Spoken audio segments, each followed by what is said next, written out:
어렸을 때부터 불소 너무 일찍 쓸 필요 없다 하는 사람도 있고, 아니면 또 일찍 써야 한다 이런 사람도 또 많고. 맞아요. OX를 말씀드리면 불소는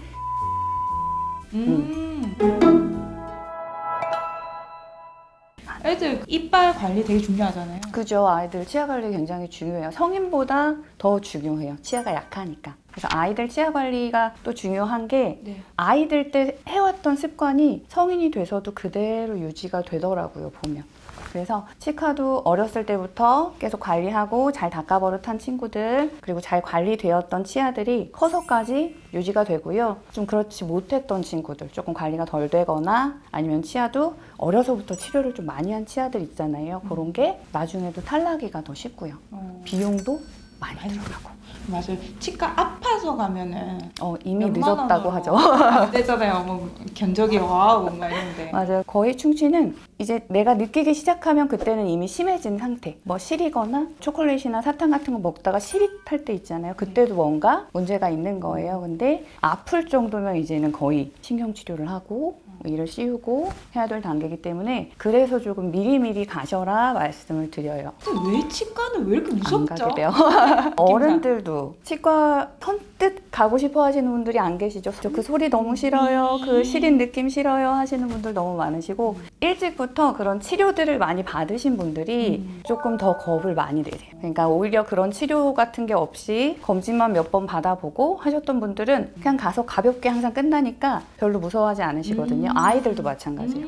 어렸을 때부터 조금 치료를 많이 받았거나 힘든 경험을 했던 친구들은 성인이 되어서도 막 이렇게 바들바들 그런 경우들이 많아요. 그래서 더 일찍부터 관리도 좀 잘해주시고 하셔야 되신다 말씀을 드려요. 제가 예전에 한번 이제 이빨 얘기를 하다가 제 아는 애기 엄마가 그렇게 얘기하더라고요. 어릴 때 이빨 어차피 다 빠질 거.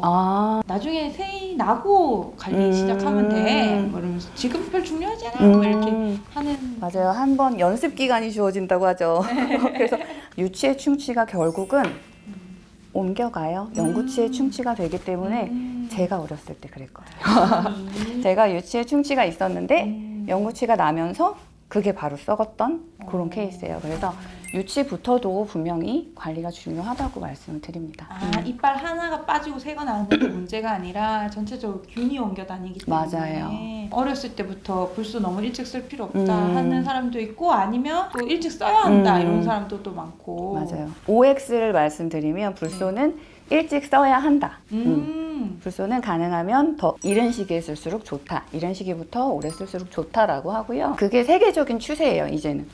그래서 세계적으로 WHO나 세계치과의사연맹이나 이런 전문가 집단에서 아이가 나올 때부터 불소 치약을 쓰기 시작해라라고 권고를 하기 시작을 했거든요. 그래요? 그래서 아이가 나오는 시기가 생후 6개월에서 8개월이에요. 그때 요거부터 나오기 시작하는데 그때부터 쓰세요라고 이야기를 하기 시작했어요. 그게 이제 이론이 되는 거예요. 근데 그럼에도 불구하고 치약에는 불소만 있는 게 아니잖아요. 치약에 불소 이외에 다른 것들도 들어있는데 그게 조금 엄마로서 조금 그래도 피하고 싶다라고 하면 아이가 좀 뱉어낼 수 있을 때쯤, 좀 헹궈낼 수 있을 때쯤부터 사용하시는 것도 좋아요. 근데 불소 치약을 쓰신다 하시면 치약을 막 이만큼씩 짜서 쓰시는 분들 계세요.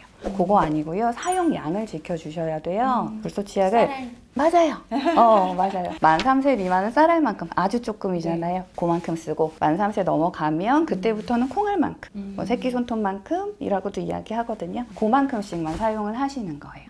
그것도 불소 함량도 중요하거든요. 1000ppm짜리. 그게 일반 불소 치약이에요. 1000ppm의 일반 불소 치약을 그 적당한 양을 지혜롭게 쓰시면 분명히 도움이 되십니다.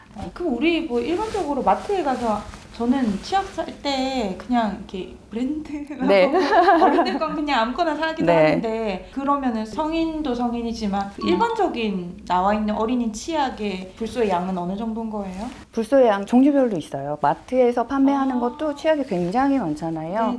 불소가 함유 안 돼 있는 치약도 실제로 있고요. 그리고 저불소 치약이라고 해서 400에서 500ppm짜리도 많이 판매를 하고요. 저는 그 중에서 골라서 1000ppm짜리를 골라서 사용을 합니다. 그러면은 그냥 그냥 무조건 뭐 접을소, 무불소 이렇게 해서 연령별로 고를 게 아니라 네. 몇 ppm인지 정확하게 따져서 봐야지. 그리고 조금만 사용하시는 거. 네, 그 사용량도 중요해요. 아, 네. 그 치약도 보면은 진짜 종류가 많더라고요. 네. 손 모양, 뭐 손잡이 모양, 칫솔, 네. 색깔 이런 것들은 또 어떻게 해야 돼? 칫솔 종류가 워낙 많잖아요. 네네. 가장 단순하게 우리가 아이들에게 칫솔 한번 그려봐 했을 때 아이들이 그릴 수 있는 모양 있죠. 네네네. 그냥 손잡이 일자에 솔 이렇게 달려있는 네네. 그 상태가 제일 좋다고 말씀을 드려요. 아. 가장 심플한 거. 네네네. 가장 심플한 게 좋다고 말씀을 드리고 처음 칫솔질을 시작하는 아이들은요. 막 손잡이에 장난감도 달려있고요. 맞아요. 그런 것도 뽀로로 괜찮아요. 괜찮아요. 일단은 좋아해야 되니까. 어. 그런 것도 괜찮은데 네네. 가장 좋은 거 우리가 가장 잘 닦이고 오래 쓸 수 있는 거는 단순한 칫솔이에요. 그래서 단순하게 생긴 거, 솔도 단순한 거. 요즘에 뭐 이중모 뭐 이런 거 있는데 그런 거 말고 그냥 이중모가 일반 모랑 그 미세모라고 얇은 네. 모가 같이 있는 거거든요. 네네. 그런 것도 괜찮아요. 그런 거는 근데 잇몸까지 잘 닦고자 하시는 분들, 우리도 가끔 좀 컨디션 안 좋으면 잇몸 붓거나 좀 피곤하거나 하잖아요. 그럴 땐 네네. 저도 그런 거 쓰거든요. 그리고 그렇지 않을 때는 잘 닦고 싶다 할 때는 저는 사실 일반 모를 더 쓰고요. 좀 피곤하면 미세모를 쓰고 칫솔도 좀 여러 개 구비해두고 쓰시는 분들 계세요. 필요에 따라 이런 것도 있어요. 아주 작은 거. 어금니 닦는 거. 네. 그래서 이렇게 여러 개를 구비해 두시고 사이즈마다 구비해 두시고 쓰셔도 좋아요. 근데 중요한 거는 네. 칫솔 고르실 때 이 칫솔 모의 사이즈 이게 중요합니다. 칫솔 모 사이즈가 너무 작으면 사실 작은 거는 꼼꼼히 닦기에 좋은데 오래 걸려서 그래서 적당한 사이즈가 어느 정도냐 말씀드리면 어금니 2개 혹은 2개 반 정도 덮을 정도가 좋고요. 이렇게 대보기가 쉽지 않으면 이렇게 대보셔서 이렇게 끝에 한 마디 정도 되는 거 그런 거 사용하시면 괜찮아요. 그럼 요 정도 되면 몇 세까지 요 정도 한 마디 써야 되나요? 아이는 아이 손가락 한 마디, 어른은 어른 손가락 한 마디.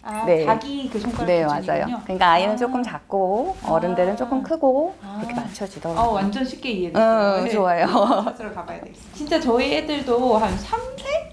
4세 이때 진짜 하기 싫어서 애 알아요. 먹었거든요. 맞아요. 진짜 지금 이 영상을 보시는 분들도 공감하시는 분 계실 것 같아요. 만약에 양치하기 싫다, 애들이 막 떼쓰고 울다 이럴 때 어떻게 하면 됩니까? 아마 가장 엄마들이 좀 궁금해하시는 부분인 것 같기도 해요. 그 부분이 그 양치 전쟁이라고 하잖아요. 네. 그 말이 괜히 있는 게 아니더라고요. 겪어보니까 정말 엄마들 매일매일 전쟁을 치르는 엄마들도 많으시고 그 양치 전쟁에서 좀 빨리 벗어나고 싶어 하시잖아요. 네. 그런 노하우들이 이렇게 책에도 수록되어 있기는 한데 몇 가지 좀 말씀을 드려보면 그 양치질을 시작하는 단계부터가 중요한데요. 처음에 칫솔질 시작할 때 이게 뭔지도 모르고 굉장히 낯설어해요. 그래서 입에 훅 들어오죠. 그럼 굉장히 겁나거든요. 네. 그래서 가장 중요한 건 칫솔이랑 친해지는 거. 그냥 막 가지고 놀 수 있는 그런 가짜 칫솔이나 뭐 장난감 같은 거 이용해 주시면 너무 좋고요. 또 엄마 아빠가 자주 보여주시는 거 가장 좋아요. 아이들은 엄마 아빠가 하면 다 따라해보고 싶어요. 저게 뭐지? 나도 하고 싶다. 이렇게 다 따라하려고 하거든요. 그렇게 조금 거부감을 줄여주시는 것부터 시작하시고 장난감 그리고 뭐 그림책 이런 거 되게 많아요. 치카치카 그림책 같은 것도 있고 뭐 충치 관련한 그림책들도 있고 아이랑 자주 보시고 자주 놀이처럼 가볍게 닦는 거예요. 우린 지금 이 닦는 게 아니야. 우린 노는 거야.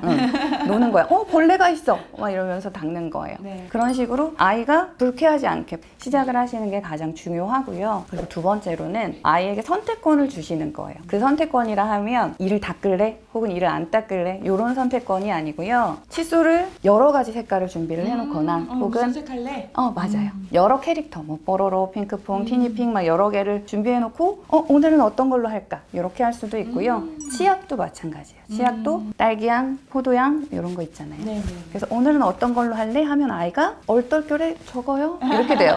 그러면 양치질을 한다 안 한다라는 결정권은 엄마한테 있는 거예요. 꼭 해야 되는 건 엄마가 그 결정권을 가지고 계시고 그 외의 것들은 아이에게 조금 선택하게 해주시는 거 좋아요. 아이는 자기가 선택한 거에 대해서 굉장히 뿌듯해 하거든요.